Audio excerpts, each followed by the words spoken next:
మూసే దిశగా 32 డిపార్ట్మెంట్ల నుంచి ఇప్పటికే ప్రైవేటిజం చేయడము ఒక దుర్మార్గమైన చర్యని దాన్ని కూడా మేము ఆలోచన చేస్తూ, అంతేకాకుండా మొన్నటి రోజున శాసనమండలిలో తీర్మానం పెడితే ఏదైతే ఇంతకుముందు వైసీపీ ప్రభుత్వం జగన్మోహన్ రెడ్డి నాయకత్వంలో ముఖ్యమంత్రిగా ఉంటూ తీర్మానం పెట్టామో, ఏదైతే ప్రైవేటీకరణని వ్యతిరేకిస్తూ దాన్ని పెట్టమంటే దానికి వచ్చి పూర్తిగా ఎన్డీఏలో ఉన్న భాగస్వామ్య పక్షాలు ముగ్గురు, తెలుగుదేశం కానీ బీజేపీ కానీ లేదు జనసేన కానీ, మూడు కూడా వ్యతిరేకించడమే కాకుండా ఆ తీర్మానానికి వాళ్ళు వ్యతిరేకంగా ఉన్న విషయాన్ని కూడా తెలియజేస్తాం.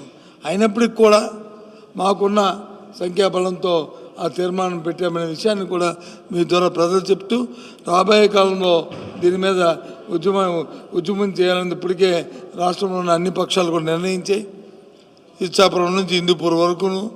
ఆ నేపథ్యంలో ఈ విషయాన్ని కూడా ఈ సమావేశంలో మరి దాన్ని చర్చలు జరిగిన విషయాన్ని కూడా మీ ద్వారా తెలియజేస్తున్నాం. దాంతోపాటు ఉన్న స్థానిక సమస్యలు బల్క్లో కానీ లేదు ఉత్తరాంధ్రలో ఉన్న ప్రాజెక్టుల అంశాలు కానీ ఇంకా మిగతా అంశాలు కానీ ఇవన్నీ అందుకు ఒక విస్తృతమైన సమావేశాన్ని పెట్టి మా తాలూకా అభిప్రాయాన్ని మరి పెద్దల తాలూకా అభిప్రాయాన్ని అన్నీ తెలుసుకుని ఇవాళ తెలుసుకున్నామనే విషయాన్ని మీ ద్వారా చెప్తున్నాం.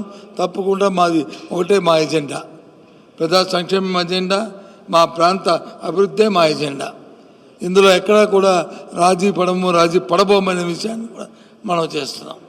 ఎందుకంటే మేము చేసాం, ఏదైతే ప్రజలకు సంబంధించిన అంశాలు 2 అంశాలు ఉన్నాయో, విద్యా వైద్యం, ఈ ఉత్తరాంధ్ర ప్రాంతంలో ఏదైనా అభివృద్ధి చేశామంటే, ఏ ప్రభుత్వ రంగ సంస్థ కట్టామంటే, ఒక స్కూల్ కట్టినా, ఒక బడి కట్టినా, లేదు ఒక హాస్పిటల్ కట్టినా అది స్వర్గీయ రాజశేఖర రెడ్డి హయాము లేకపోతే జగన్మోహన్ రెడ్డి గారి హయాము తప్ప ఇంకేవరి హయాంలో కూడా ఇది జరగలేదనే అంశాన్ని మళ్ళీ మేము మీ ద్వారా ఈ ప్రధానికి చెప్తాం. అందుకు వాటిని కాపాడుకోవడమే మా ధ్యేయం. ఆ అంశం మీదే మేము నిలబడి ఉంటాం, దానికోసమే పోరాటం చేస్తాం. అందుకే ఇవాళ సమావేశంలో ముఖ్య ఉద్దేశం తీసుకున్నాం. తదుపరి మా పార్టీకి సంబంధించిన సంస్థాగతమైన అంశాలు, పార్టీ పరిస్థితికి అంశాలు కూడా మేము చర్చలో జరిగిన విషయాన్ని కూడా మీకు తెలియజేస్తాం. త్వరలోనే వీటి మీద విధి విధానాలు మరి పెట్టి కార్యాచరణ రూపొందించి ఆ కార్యాచరణతో మళ్ళీ మేము ముందుకు వస్తామనే విషయాన్ని కూడా తెలియజేస్తున్నాం.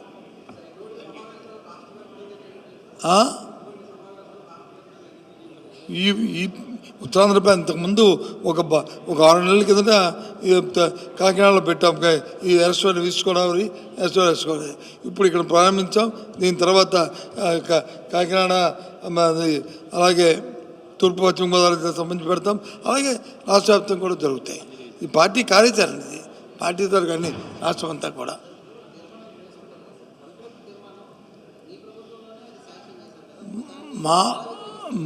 మా ప్రభుత్వంలో పెట్టినప్పటికీ ఏం పెట్టినప్పటికీ ప్రజలను మెప్పించి పెడతాం. ఏ ప్రభుత్వాలు పెట్టినప్పటికీ కూడా విధానం ఒకటే. ప్రాంత ప్రజలందరూ కూడా దాన్ని అంగీకరిస్తే దాన్ని ముందుకెళ్తాం, అంగీకరించకపోతే వెనక్కి వస్తాం. ప్రతిపాదన పెట్టడం అనేది పెడతాం, ఆ పరిశ్రమ రావాలని కోరుకుంటాం. ఆ పరిశ్రమ కాదు, దాని నుంచి కాలుష్యం వస్తుంది, దాని గురించి ఇంకా ఇబ్బందులు ఉన్నాయంటే దానికి దాన్ని ఓవర్కమ్ అనేది డిస్కస్ చేయాలి. ఆ ప్రజలతో కూర్చొని మాట్లాడాలి, వాళ్ళకి వచ్చి ఒక ధైర్యాన్ని కల్పించాలి, ఒక స్థైర్యాన్ని కల్పించాలి. అప్పుడు ఆ కార్యాచరణకి ముందుకెళ్ళాలి. అంతే మొండిగా ఏ ఒక్కరి కోసమో ఎవరి ప్రాపకం కోసమో ఆ కార్యక్రమం చేయడం మంచిది కాదు. పరిశ్రమ ఎందుకు పెడతారు? ఉద్యోగ అవకాశం కోసం పెడతారు, లేదు రాష్ట్రం తాలూకా ఆదాయం కోసం పెడతారు. రాష్ట్రం తాలూకా జీడీపీ పెరగడానికి, ఉద్యోగ అవకాశాలకి ప్రజలు బతుకుంటే కదా. ప్రజలు చచ్చిపోతే ఇంక జీడీపీ పెరిగితే ఉపయోగం ఉంది. అలాగే ఆదాయం రాకపోతే జీడీపీ పెరిగితే, ప్రజలు లేకపోతే ఆదాయం వస్తే ఉపయోగం ఉంది. కాబట్టి వాళ్ళు కన్విన్స్ చేయాలి. వాళ్ళ ప్రభుత్వంలో మేము అంటుందంటే ఏ అంశాన్ని కూడా మొండిగా మేము ఉన్నాం కదా, మాకు ప్రజా అధికారం ఇచ్చారు కదా అని మొండిగా వెళ్ళడం కాదు.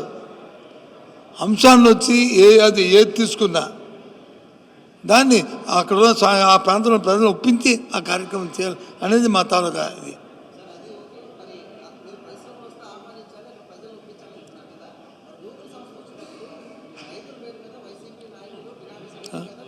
చెప్పండి. చంద్రబాబు నాయుడు ఆగ్రహం ఎవడు పడతాడు, ఏదైనా మాట్లాడతాడు చంద్రబాబు నాయుడికి ఈజీగానా. మొన్న ఇప్పుడు నేను టీవీలో చూశాను, నేను మర్చిపోయి అంతకుముందు చూశాను. ఎవడమ్మ సబ్బు, నీ బాబు సొమ్మ, నీ నీ నీ నీ అమ్మ సొమ్మ, నీ అమ్మ సొమ్మే, అమ్మ నీ అమ్మమ్మ, నీ తాత నీ అని ఆ భాషను మాడాడు. నేను అడుగుతున్నాను చంద్రబాబుని, నీ అబ్బసమ్మ, నీ ఇది ఏదైనా సరే అక్కడ ఉన్న ప్రజలకు సంబంధించింది కాదు. ఏ రకంగా ఇస్తావు నువ్వుకి నీ అబ్బసమ్మ అది అడుగుతున్నా. అందుకు కాబట్టి సమన్వయం పాటించాలి. భాష ఏదో మైక్ ఉంది కదా, మీరు ఎదురుగా నాకు కూర్చున్నారు కదా, నా ఇష్టం మాడతానంటే కాదు. భాష మీద ఉండాలా, గౌరవించాలా, విన్నోళ్ళకి న్యాయం అనిపించాలా, దాంట్లో విషయ పరిజ్ఞానం ఉండాలి. అంతేగాని అవి ఒకసారి ఓటేసిన పాపానికి వచ్చి నేను ఇచ్చేస్తానని అంటే నువ్వు మాట్లాడిన భాష కదా ఇది. ఈ భాష నీ భాషే కదా, అనలేదు చెప్పండి. ఇవాళ ఏమో ఆ మాట అడిగితే కాదు కదా. ఇప్పుడు గూగుల్ సంస్థ సంబంధించిన అంశం ఏంటి, అక్కడ సంస్థ ఒక ఎంఏఓ చేసుకున్నప్పుడు అక్కడ రైతులు పిలిచి ఇగో ఇక్కడ ఒక సంస్థ వస్తుంది, ఈ సంస్థకు వచ్చి ఈ రకమైన ఎంఏఓ చేసుకున్నాము. అంతకుముందు మేము జిందాల్ పరిశ్రమకు వచ్చి అప్పుడు రాజశేఖర్ ఉన్నప్పుడు చేసాము. అందరూ కూర్చోబెట్టి మాట్లాడి చేశాం కదా. బాగాపురం ఇంటర్నేషనల్ ఎయిర్పోర్ట్ చేశాం కదా, 2600 ఎకరాలని సేకరించాం కదా, అందరిని కూర్చోబెట్టి ఇచ్చాం కదా. ఎవరు ఇచ్చారు? బాపురం ఎయిర్పోర్ట్కి ఇప్పుడు వచ్చి కేంద్ర మంత్రి వచ్చి 10 సార్లు వెళ్ళాడు. దేనికి? సేకరించిన దానికి, ప్రైవేట్ వాళ్ళకి ఇచ్చిన దానికి, వాళ్ళు వచ్చి ఎల్ఎన్టీకి వచ్చి కనీసం అప్పచెప్పిన దానికి చూడడానికి. దేనికో ప్రభుత్వం ఏమైనా ఉత్తరిస్తుంది దానికి చెప్పండి. ఫోటో షూటింగ్కి నేను షూట్ కడుతున్నాను కేంద్ర మంత్రిని అడుగుతున్నాను. వీళ్ళ బాధ్యత ఎంత ఉందో అసలు మీరు అడగాలి. నేను అడిగిన క్వశ్చన్ని వచ్చినప్పుడు ఈ రాష్ట్రంలో అధికారం వచ్చిన ముందు రోజుకి, ఏ రోజు అధికారం వచ్చిందో ఆ రోజుకి మన విశాఖపట్నం ఎయిర్పోర్ట్ నుంచి ఎన్ని ఫ్లైట్లు ఏ డెస్టినేషన్కి వెళ్ళాయి, ఇవాళ ఎన్ని విమానాలు ఏ డెస్టినేషన్కి వెళ్తే చెప్పనండి. ఎక్కువ తగ్గాయిపోతే పెరిగే చెప్పనండి. ఏంటి ఉత్తరిస్తుంది కేంద్ర మంత్రి చెప్పండి, అడగండి. నా తరపున మీరు అడగండి. మీకు బాధ్యత లేదా? మీరు మీ ప్రెస్కి బాధ్యత లేదా? మీ ఈనాడికి బాధ్యత లేదా? మీ ఏబీఎన్ బాధ్యత లేదా? మీ టీవీ బాధ్యత మేము అడగాల? ప్రతిది ఏం అడుగుతున్నారు? మరి ఎందుకు అడగదు అని మిమ్మల్ని అడగమని కాదు. ఆ మంత్రికి కూడా బాధ్యత లేదా? ఈ ప్రాంతాన్ని బాధ్యత వహిస్తున్నాం కాబట్టి చేయాలని. నిండారా విజయవాడ వెళ్ళడానికి, మరి అక్కడికి వెళ్ళడానికి, అమరావతికి వెళ్ళడానికి ఫ్లైట్లు లేవు. చెప్పండి. ఆక్యుపెన్సీ లేకపోతే ప్రభుత్వం వచ్చి సపోర్ట్ చేసి చేయాలా? ఎన్నో స్కీమ్లు ఇంతకుముందు ఎలా ఉన్నాయి? ఇంతకుముందు ఏమొచ్చాయి? ఇంతకుముందు ఎలా వచ్చాయి? దానికి ఒక స్కీమ్ ఉంది కదా, వడాన్ స్కీమ్ ఉంది. ఆ స్కీమ్లో పెట్టి చేయాలి కదా. మరి అంతకుముందు ప్రభుత్వాలు ఎలా చేసాయి? ఎంతసేపు ఊరికినే మీ 4 టీవీలు పెట్టుకొని మీరు వెనక పెట్టుకొని తాను అనుకొని వాయించుకొని వెళ్తే ప్రజలకు వచ్చి సౌకర్యం, ప్రజలకు కావాలి, వాళ్ళకి వచ్చి సౌకర్యాలు కావాలి, ఆ ప్రాంత అభివృద్ధి చెందాలి, ఆ కార్యక్రమం జరగాలి. ఇవాళ కూడా చెప్తున్నాం, ఏమైనా విశాఖపట్నంలో ఈ ప్రాంత అభివృద్ధి జరిగిందంటే అది స్వర్గీయ రాజశేఖర రెడ్డి గారు జగన్మోహన్ హయాంలో జరిగింది.